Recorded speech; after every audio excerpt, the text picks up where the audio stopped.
Assalamu alaikum. I am Dr. Idris and I am here again for lecture 2 of the course of Introduction to Probability and Statistics.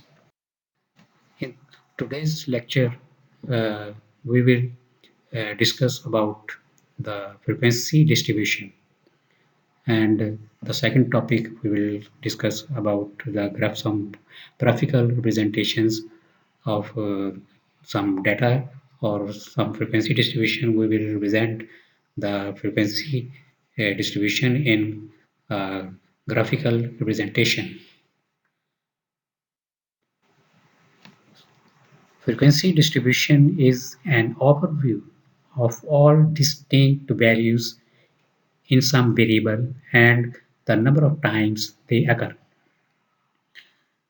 यानी जितनी भी values हैं आपके पास, उसमें कुछ values data की कुछ वैल्यूज़ जो है रिपीट भी हो सकती हैं, ठीक है? यानी जैसे कि क्लास मार्क्स हैं, तो कई स्टूडेंट के मार्क्स जो है ना वो सेम हो सकते हैं। इट मीन्स कि आपकी डाटा की वैल्यू वहाँ पे रिपीट हो रही है, ठीक है?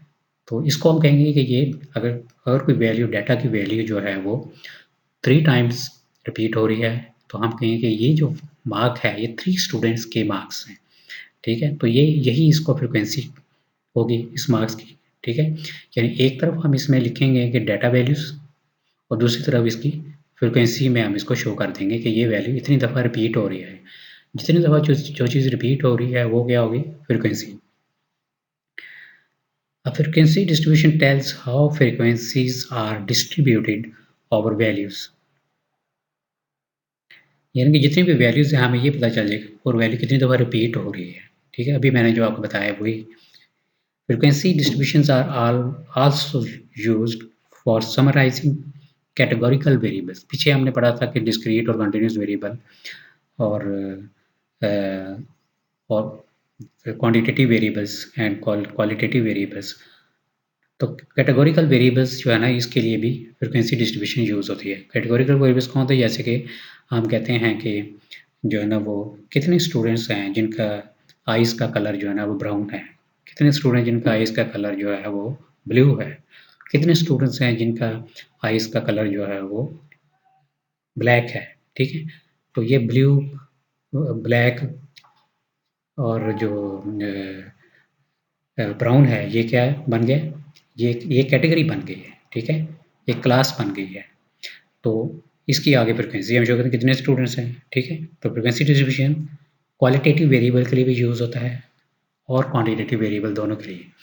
क्वांटिटेटिव वेरिएबल कौन से थे? जो जिनमें मेजरमेंट इन्वॉल्व होती है और जो क्वालिटेटिव वेरिएबल्स हैं, ठीक है? उसमें कोई मेजरमेंट नहीं होती, उसमें जस्ट हम जो है ना वो क्वालिटी हम बता रहे होते हैं कि ये चीज़ इसमें क्या क्वालिटीज़ हैं, ठीक है? उसकी करस्पॉन्डिंग फिर आगे कोई फ्रीक्वेंसी भी हो सकती है, ठीक है? है ये जो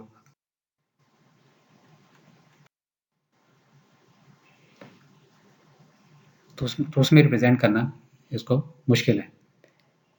तो नेक्स्ट जो है ना वो देखें आप, पीछे जो है ना वो ये है subtract the minimum subtract is the subtract the minimum data value from the maximum data value. For example, our IQ list above has a minimum value of 118 and the maximum is and the difference is 36. Minimum 118 and the maximum value is 154. So the difference is 36. Now divide your answer in step 2 by the number of classes you choose in step 1. अगर आप इसको 36 को 5 पे divide करें तो ये 7 almost answer आएगा, ठीक है? नंबर ऑफ क्लासेस आप 5 बनाना चाह रहे हैं तो 5 से आप डिवाइड करें तो नंबर आएगा to get the class width around to 7.2 becomes 8. तो क्लास विड्थ जो है ना उसकी अगर आप 8 रख लें तो आपके पास जो है ना अप्रॉक्सीमेट 5 क्लासेस बन जाएंगी, ठीक है? तो क्या किया हमें देखें 154 मैक्सिमम वैल्यू है, 118 is the minimum value and the difference is 36 and 36 is divided by 5. 5 जो है ना वो कहाँ से आया? वो फार्मूले से पीछे जो हमने किया था, ठीक है? उस फार्मूले से हमारे पास 5 आंसर आया। 5 को डिवाइड किया तो ये 7.2 आ गया। 7.2 is rounded off up to 8. Now write down your lowest value for your first minimum data value. The lowest value जो भी डाटा किया है वहाँ से आप स्टार्ट कर सकते हैं 118। लोएस्ट वैल्यू 118 से आप स्टार्ट करें और उसकी क्लासेस आप बनाते जाएं। यानी कि पहला जो इंटरवल बनेगा वो बनेगा 118 to 126, यानी 118 में 8 ऐड कर दें। 8 कहाँ से है, ये पीछे पर जो हमने किया है कि 36/5 किया है तो उसको 8 हमने ले लिया, तो 118 प्लस 8 इज आंसर इज 126। तो पहला जो हमारे पास इंटरवल बनेगा 118 to 126 है, ठीक है। तो इनके बिटवीन हम वैल्यूज देख लेंगे कि कितनी वैल्यूज हमारी इस इंटरवल के बिटवीन लाई कर रही हैं, ठीक है। तो 118 to 126 ये पहला जो है ना इंटरवल बनेगा, that is known as class interval. 118 इसकी लोअर लिमिट है और 126 इसकी अपर लिमिट। आगे भी ये आगे लिखा हुआ है, keep on adding your class width to your minimum data value until you created the number of classes you choose in step 1. We choose 5 classes, so our 5 is the minimum data values. The first class interval is 118 to 126. 118 is the lower limit and 125 is the upper limit. The class width is the difference of any two consecutive lower or upper limits. ठीक है, अब ये हमारे पास ये देखें ना class बन गई है, पहला इंटरवल जो बन गया है 118 to 126. This is known as class interval. 118 is known as lower class limit and 125 is known as upper class limit. ये देखें, ये आगे टेबल है, ये शो कर रहा है 118 to 126 जो वैल्यू है।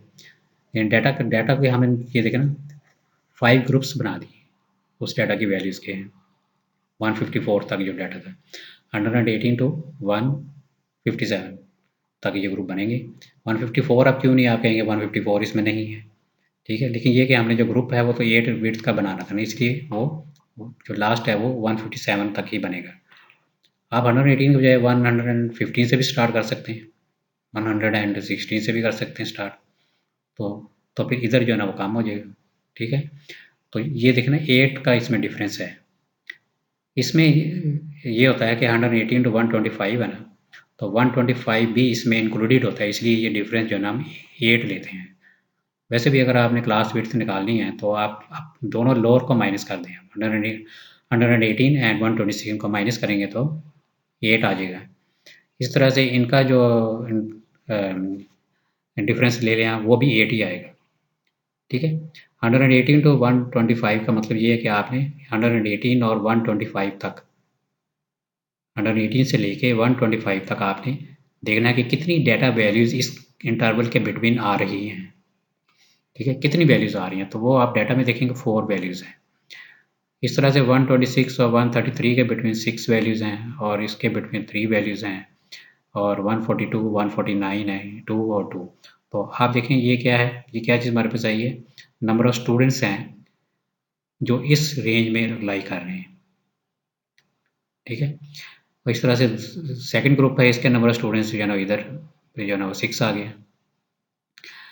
तो नंबर ऑफ स्टूडेंट्स जो है ना ये फ्रिक्वेंसी आ जाएगी और जो डाटा वैल्यूज़ है वो that were always represented by x, ठीक है। So this is known as frequency distribution of continuous variable.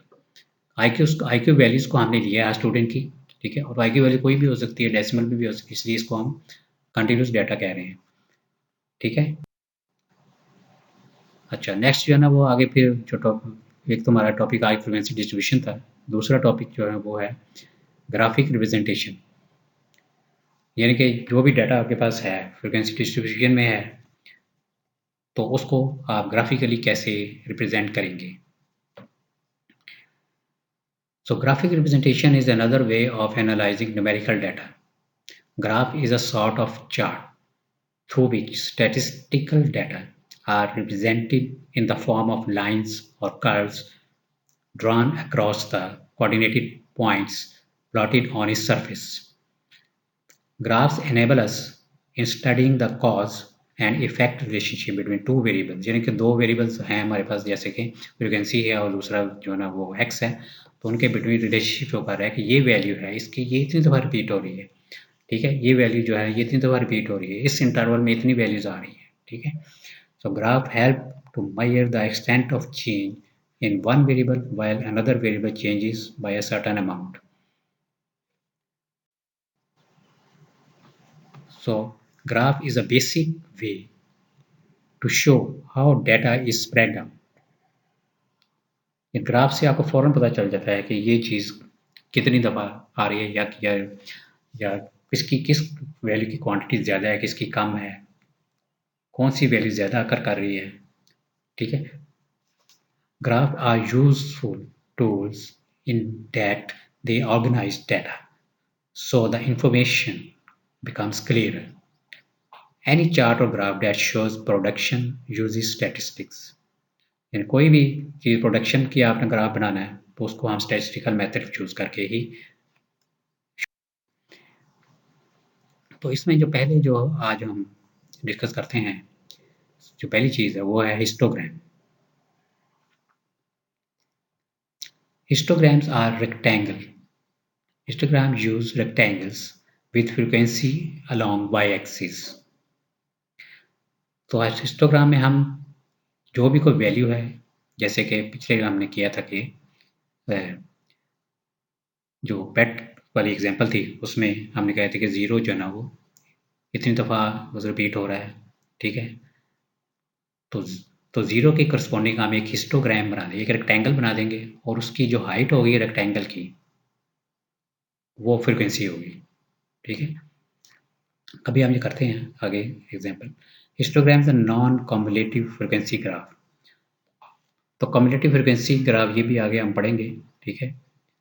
तो कम्युलेट मीन होता है कि एक चीज़ ऐड करना, एडिशन, ठीक है। तो कम्युलेटिव फ्रिक्वेंसी में सब फ्रिक्वेंसीज को हम ऐड करते जाते हैं, हर स्टेप में उसको ऐड करते जाते हैं, ये आगे हम इसको पढ़ेंगे। Histogram is a non cumulative frequency diagram.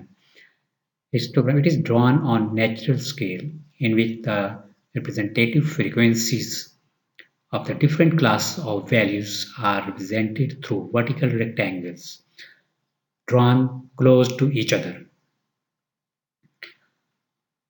तो वही जो मैंने आपको बताया कि डिफरेंट क्लासेस हैं, उनकी फ्रिक्वेंसी जो है ना वो हाइट ऑफ रेक्टेंगल होगी। How to draw histogram? Represent the class intervals of the variable along the x axis and their frequencies along y axis. अगर तो आपके पास इंटरवल डाटा है तो इंटरवल्स को हम एक्स एक्सिस पे ले लेंगे, ठीक है। जैसे कि पिछले एग्जांपल में 118 से स्टार्ट हो रहा था, तो 118 जो है ना वो 118 से लेकर 125 तक पहला इंटरवल था ना, तो वो आपका एक इंटरवल बन जाएगा उस, और वही रेक्टेंगल के एंड पॉइंट्स होंगे और हाइट उस रेक्टेंगल की क्या होगी, जो उसकी इंटरवल की जो फ्रिक्वेंसी है, यानी उसमें जितनी वैल्यूज़ आ रही हैं वो फ्रिक्वेंसी है और वहाँ तक उसकी हाइट होगी along y axis. Start x-axis with the lower limit of the lowest class interval. Lowest class interval से start करेंगे. When the lower limit happens to be a distant score from the origin, give a break in the x-axis to indicate that the vertical axis has been moved for your convenience. इसमें ये कह रहा है कि आप देखें ना, आपका जो वैल्यू है वो 118 से स्टार्ट हो रही है, ठीक है, लेकिन एक्स एक्सिस पे जो वैल्यू वो तो 0 से स्टार्ट होती है, 0 1 2 3 ऐसे आप लिखेंगे, ठीक है। तो तो वो ज़रूरी नहीं कि आपने 0 है तो उसके बाद आपने 1 ही लिखना है, 2 ही लिखना है, या 0 के बाद 10 लिखना है, 20, ज़रूरी नहीं कि आप 10, 20, 30 लिखें। तो लेकिन आप 118 से ही स्टार्ट करेंगे उसको। 0 के बाद अगली वैल्यू आप 118 लिख देंगे, तो उसके लिए हम जो है ना वो एक्स एक्सिस का वहाँ पे एक ब्रोकन लाइन शो कर देते हैं, ज़िगज़ैग लाइन। तो इससे ये पता चल रहा है कि इसमें बहुत सारी वैल्यूज़ हैं। वो आगे हम आपको शो करूँगा कि इसकी किस तरह से शो करते हैं। अभी फ़िलहाल इसको आप जो है ना आगे इसको समझें। Now draw rectangular bars in parallel to y-axis above each of the class intervals with class units as base. The areas of the triangle must be proportional to the frequencies. अब जाहिर है जिस रेक्टेंगल की height ज़्यादा होगी उसका area भी ज़्यादा हो जाएगा। तो area is proportional to frequency, यानी फ्रीक्वेंसी ज़्यादा होगी तो उसका एरिया भी ज़्यादा होगा, ठीक है। ये देखें आगे मैं आपको in today's lecture we will discuss about 21 जो है फर्स्ट ग्रुप में इसको काउंट नहीं करना, क्योंकि यहाँ पे ये देखें ना, ये पहली जो इंटरवल हमने बनाया है वो 12 to 21 बनाया है, ठीक है। तो 21 जो है वो इसमें काउंट नहीं करेंगे, क्योंकि ये 21 अगली वैल्यू भी स्टार्ट हो रही है। तो ये सेकंड मेथड है कि आप फ्रीक्वेंसी डिस्ट्रीब्यूशन को कैसे रिप्रेजेंट कर सकते हैं, ठीक है। पहले तो हमने बनाया था जो लास्ट अपर लिमिट थी वो अगले की लो लिमिट उससे नेक्स्ट वैल्यू से स्टार्ट हो रही थी। तो इसमें हमने ये सेम रखा है। अगर ये सेम हो किसी ग्राफ में या किसी डाटा में ये सेम हो जाते हैं, ठीक है, तो इसका मतलब ये होगा 21 जो है, जो अपर लिमिट है, वो इस क्लास में नहीं इसको काउंट करना, 21 को नहीं काउंट करना आपने, 21 को अगले में काउंट करना है। यानी कि यहाँ पे जो वैल्यूज़ है 12 से स्टार्ट करेंगे और 20 तक लेंगे वैल्यूज़। तो 12 से 20 तक जो वैल्यूज़ आप देखें वो 8 वैल्यूज़ आ रही हैं, ठीक है। और इस तरह इसमें 21 से 30 है, तो 21 से 29 तक वैल्यू लेंगे, वो 6 आ रही हैं, ठीक है। 30 से कम लेंगे वैल्यूज़। 30 to 39 6 वैल्यूज़ हैं, 39 to 48 6 वैल्यूज़ हैं, ठीक है। तो सबसे पहले हमने फ्रीक्वेंसी डिस्ट्रीब्यूशन बनाई। अब देखें ना, डाटा गिवन था, हमने इसको फ्रीक्वेंसी डिस्ट्रीब्यूशन वही उसी मेथड से हमने बनाया है, ठीक है। जो डिफरेंस ऑफ इंटरवल है इसमें हमने 9 लिया है। ये देखें ना, क्लास विड्थ इसमें क्या है 9, 12 21, तो इनको माइनस करेंगे तो 9 आंसर आएगी। इसमें 9 जो है ना वो क्लास विड्थ है इस इंटरवल की, ठीक है। एक चीज़ और मैंने ये लिखी है यहाँ पे, क्लास बाउंड्रीज। तो जो अगर ये 21 पे फर्स्ट क्लास देखें 21 पे एंड हो रही है और ये 21 से स्टार्ट हो रही है, अगर ये दोनों इक्वल हों तो ये जो 12 और 21 are known as class boundaries. 12 is lower class boundary and 21 is upper class boundary. अगर क्लास बाउंड्रीज क्या होती हैं, जब ये दोनों अपर और लोअर इक्वल हो जाती हैं, आप यानी कि एक क्लास है उसकी जो अपर क्लास लिमिट है 21 है और अगली क्लास की लोअर जो क्लास लिमिट है वो भी 21 ही है, तो अगर ये सेम हो जाती हैं तो ये जो इंटरवल है, ठीक है, या ये जो क्लास इंटरवल है इसको हम कहेंगे ये क्लास बाउंड्री है। तो आगे इसको आप देखते हैं कि हिस्टोग्राम इसका किस तरह बना। तो ये हिस्टोग्राम इसका बनेगा, देखिए यहाँ जो फर्स्ट जो है वो है 12 to 21 है, 12 to 21 है और उसकी फ्रिक्वेंसी 8 है। तो ये देखें जो फर्स्ट इंटरवल है 12 से 21 है, राइट। तो ये उसका जो है ना वो 8 तक फ्रिक्वेंसी है, तो 8 उसकी रेक्टेंगल की हाइट हो जाएगी, ठीक है। तो जब भी रेक्टेंगल इस टाइप की होंगी तो ये हिस्टोग्राम को शो करेंगे, ठीक है। इसमें आप देखें ना, क्लियर हमें पता चल रहा है कि किस इंटरवल में ज़्यादा वैल्यूज़ आ रही है, यानी कौन सी चीज़ ज़्यादा आ रही है इसमें, ठीक है। यानी IQ स्कोर जो स्टूडेंट या अगर ये IQ स्कोर वाला होता तो फिर तो ये सबसे ज़्यादा IQ स्कोर इसमें आएगा, ठीक है। जो भी डाटा है उसमें हमें क्लियर पता चल रहा है। 21 30, उसके बाद 30 to 39 अगला इंटरवल है, 39 to 48 है, 48 to 57 एंड 56 to 47 to 66।